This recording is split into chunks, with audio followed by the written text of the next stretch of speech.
ಲೇದಮ್ಮು ನನ್ನ ಎದೆ ಯಾಕೋ ಡವಡವ ಅಂತ ಹೊರ್ಕೋತಿದೆ. ಏನೋ ಕೆಟ್ಟಾಗುತ್ತೆ ಅನ್ಸುತ್ತೆ ಕಣೆ. ನಿಮ್ ತಲೆ ಸ್ವಲ್ಪ ಬಾಯಿ ಮುಚ್ಕೊಂಡು ಸುಮ್ಮನೆ ಇರ್ರಿ. ಚೊಂಬಲ್ಲಿಟ್ಕೊಳ್ಳಿ.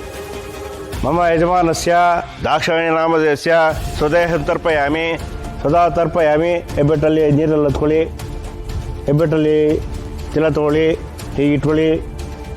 ಸದಾ ತರ್ಪಯಾಮಿ, ಉದಾಹರಣೆ ನೀರು ಬಿಡಿ. ಸದಾ ತರ್ಪಯಾಮಿ.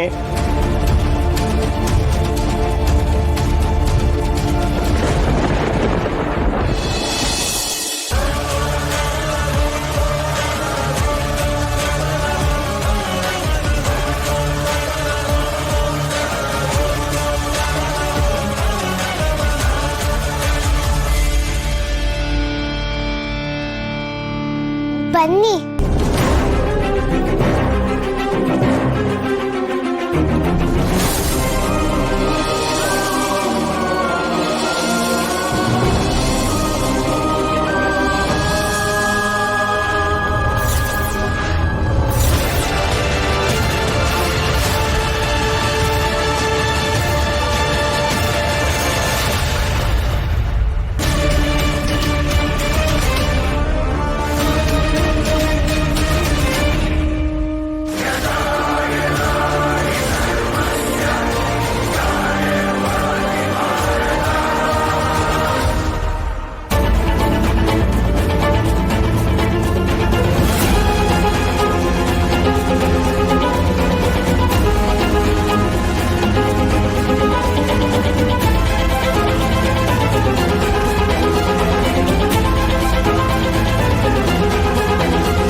ಅದೇನು ಅಂತಾರ ಅರ್ಧಮ್ಮು, ನೆಂಟು ಮನೆಗೆ ಬಂದ್ರೆ ನಾಯಿ ಪ್ರೀತಿಯಿಂದ ಬಾಲ ಅಲ್ಲಾಡ್ತು ಅಂತ.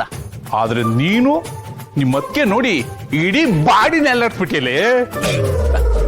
ಅಲ್ಲ, ನಾನು ಏನ್ ಹೇಳಿದು ಕೊಟ್ಟೆ ಅಂದ್ರೆ, ಆ ಮುದ್ಕಿ ದಾಕ್ಷಾಣಿ 25 ವರ್ಷಗಳ ನಂತರ ವಾಪಸ್ ಬಂದಿದ್ರೆ ನೀನ್ ಯಾಕೆ BP ರೈಸ್ ಮಾಡ್ಕೊಳ್ತಿದ್ಯಾ? Cool cool baby cool. ನಿಮಗ್ ತಿನ್ನೋದೊಂದು ಸಿಕ್ಬಿಟ್ರೆ ಸಾಕಲ್ವಾ? ಪ್ರಪಂಚ ಪ್ರಳಯ ಆದ್ರೂ ಏನ್ ತಲೆ ಕೆಡಿಸ್ಕೊಳ್ಳಲ್ಲ. ಆ ದಾಕ್ಷಾಯಿಣಿ ಅಂದ್ರೆ ಯಾರು, ಅವಳ ಪವರ್ ಏನು ಅಂತ ನಿಮಗ್ ಗೊತ್ತಿಲ್ಲ ಪ್ರಾಣಿ. ಅವಳು ತಾನ್ ಮಾಡೋ ಕೆಲಸದಲ್ಲಿ ತುಂಬಾ ಗಟ್ಟಿ. ಒಂದು ಸರಿ ನಿರ್ಧಾರ ಮಾಡಿದ್ಲು ಅಂತಂದ್ರೆ ಅದನ್ನ ಯಾರಿಂದನೂ ತಡೆಯೋದಕ್ ಸಾಧ್ಯನೇ ಇಲ್ಲ. ಅವಳು ತುಂಬಾ ಸ್ಟ್ರಿಕ್ಟ್.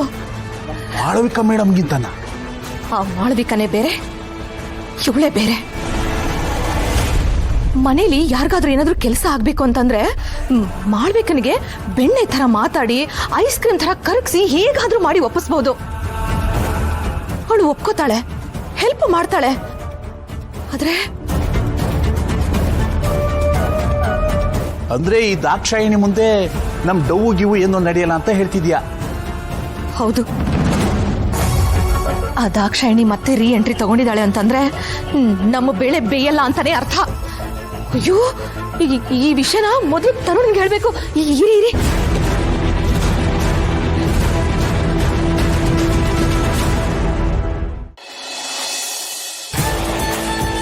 ಯೋ ಮಾಮ್, ವಾಟ್ಸಪ್? ಏನ್ ಈ ಟೈಮಲ್ಲಿ ಕಾಲ್ ಮಾಡ್ಬಿಟ್ಟಿದ್ಯಾ? ಮ್ಯಾಟ್ರ್ ಇಂಪಾರ್ಟೆಂಟಾ ಅಥವಾ ಸುಮ್ಮನೆ ತಲೆದನ್ನ ಕಾಲ್ ಮಾಡಿದ್ಯಾ? ಅಯ್ಯೋ, ಅಲ್ಲಿ ನಿನ್ ತಲೆಗೆ ಬೆಂಕಿ ಬಿತ್ತು, ಇಲ್ಲಿ ಮನೇಲಿ ದೊಡ್ಡ ಬಿರುಗಾಳಿನೇ ಬಿದ್ದಿದೆ. ಬಿರುಗಾಳಿ ಬಿದ್ದಿದ್ಯಾ? ಏನೋಪ್ಪ, ಚಿಕ್ಕ ಹುಡುಗರು, ನಮ್ಗೆ ಏನ್ ಗೊತ್ತಾಗ್ಬೇಕು? ಗಾಡಿ ಗಾಡಿ. ತರುಣ, ಮನೆಗೆ ಮತ್ತೆ ಆ ದಾಕ್ಷಾಯಿಣಿ ವಾಪಸ್ ಬಂದ್ಬಿಟ್ಟಿದ್ದಾಳೆ ಕಣೋ.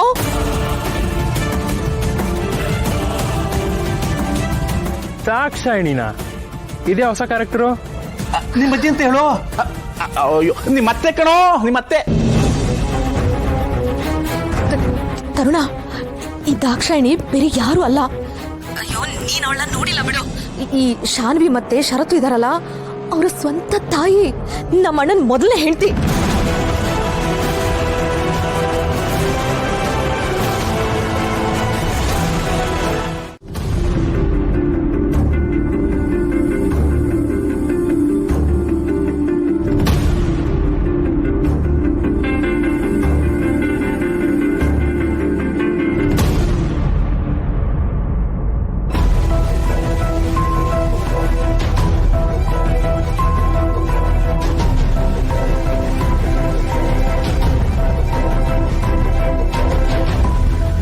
ಡಾಕ್ಟರ್, ಅಮ್ಮಂಗೆ ಏನಾಗಿದೆ? ಅವ್ರು ಯಾಕೆ ಮಾತಾಡ್ತಾ ಇಲ್ಲ? ಯಾಕೆ ನಮ್ಗೆ ಯಾರು ಗುರುತು ಹಿಡಿತಾ ಇಲ್ಲ? ಒಂದು ಸಣ್ಣ ರಿಯಾಕ್ಷನ್ ಕೂಡ ಕೊಡ್ತಾ ಇಲ್ವಲ್ಲ? ನಾವು ಏನು ಮಾತಾಡಿದ್ರು, ಏನು ಹೇಳಿದ್ರು ಯಾಕೆ ರಿಯಾಕ್ಟ್ ಮಾಡ್ತಾ ಇಲ್ಲ? ಹೊರಗಡೆಯಿಂದ ನೋಡೋದಕ್ಕೆ ಪಲ್ಸ್ ಮತ್ತೆ BP ರೇಟ್ಸ್ ಎಲ್ಲ ಕರೆಕ್ಟ್ ಆಗಿದೆ ಶರತ್. ಆದರೆ ಅವ್ರ ಮಾನಸಿಕ ಮತ್ತೆ ದೈಹಿಕ ಸ್ಥಿತಿ ತುಂಬ ವಿಚಿತ್ರವಾಗಿದೆ.